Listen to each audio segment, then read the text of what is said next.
como é que foi essa dinâmica de vocês? Quem é que cozinha em casa? É só a Paula mesmo? Você falou que gosta de cozinhar. Não, eu gosto bastante também. A gente, né, quando a gente não tinha os filhos, né, era sempre um MasterChef lá em casa, dias de semana, né? Ainda mais na Europa, né?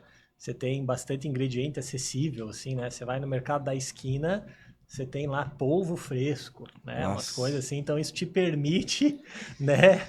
Preço acessível. Né? Preço Criar. acessível de certa forma. Então isso inspirava, né? Então e aí mudou um pouco quando veio os filhos, né? Que a gente começou a ter menos tempo, assim, né? Para peixe, mas é uma coisa que a gente sempre gostou e também tinha essas pequenas competições aí, né? Um dia eu quis botar não sei o que no estrogonofe, a Paula não se instalou, que no final ficou bom. Aham. Então a gente Vinagre. também... Vinagre, estrogonofe. né? Mas, então isso sempre fez parte né, das coisas em comum aqui que a gente gosta, né? Mas é que nem você falou, né? Na história da Paula não foi assim tão por acaso, assim, vou fazer pro meu filho. Comida para beber é uma coisa muito séria, né? E eu acho que a nossa proposta de valor vem bem desse sentido. A empresa que eu trabalhava lá, ela era líder em alimentos para bebês, né? Então a gente até brigava com a Paula. Paula, por que você não come da marca que eu trabalho, né? Uma Aham. multinacional de alimentos. E eu mostrava para ela, inclusive, né? Isso que você falou, né? Ela tinha tirado conservantes, tirado amido, tirado várias coisas. A papinha já era orgânica e mesmo assim ela não comprava dessa marca por uma questão de reputação e de credibilidade, né? Que toda mãe ela quer dar o melhor pro filho dela, né? Toda mãe e todo pai quer dar o melhor pro filho, né?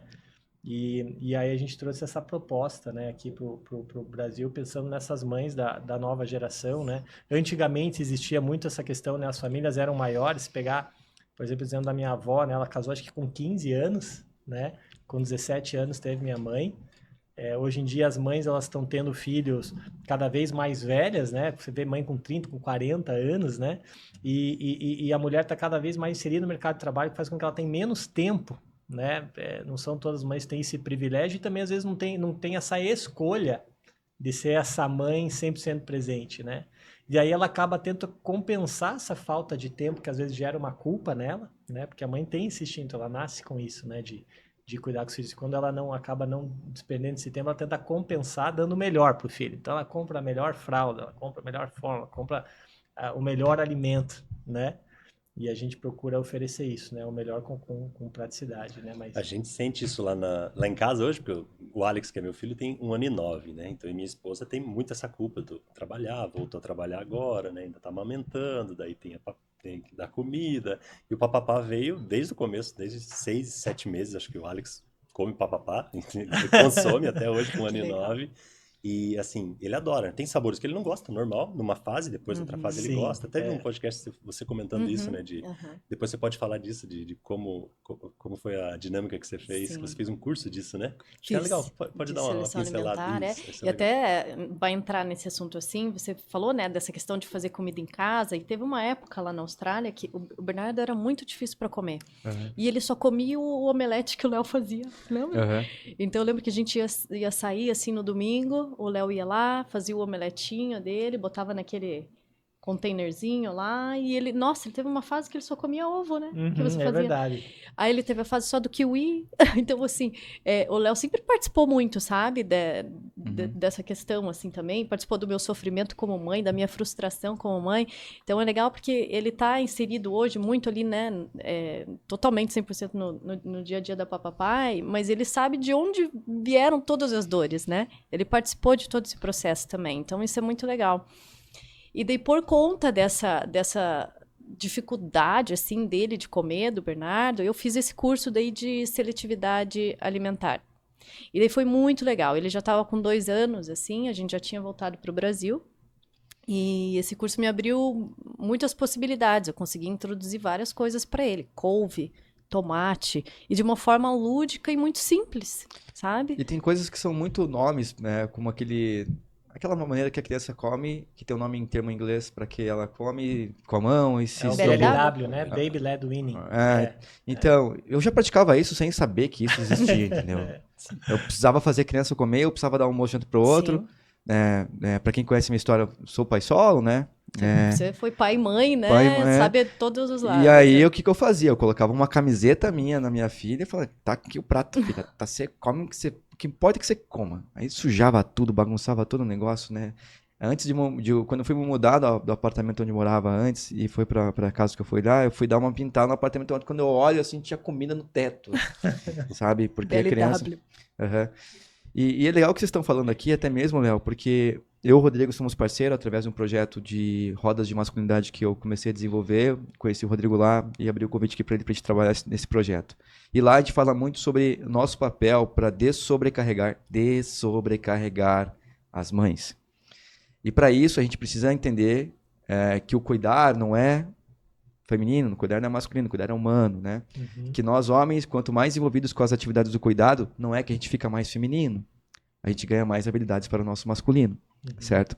Não quer dizer que a gente vai trocar fralda, fazer comida, a gente vai ficar frágil, sabe?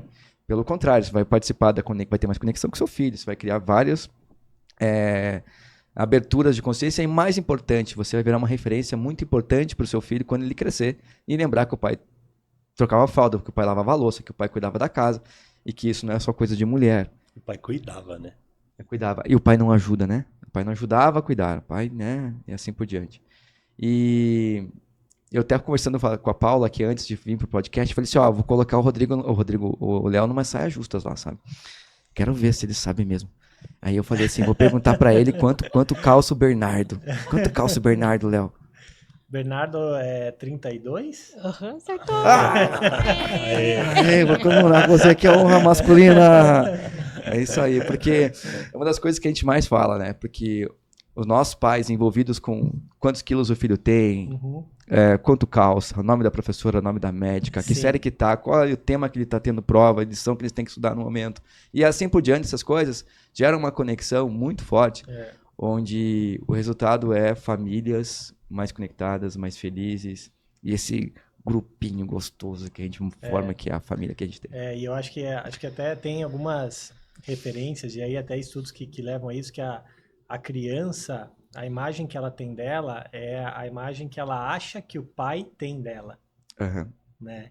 Então essa conexão e aquilo que o teu filho acha do que o pai dele pensa que ele é o que vai moldar muito de quem ele vai ser, né?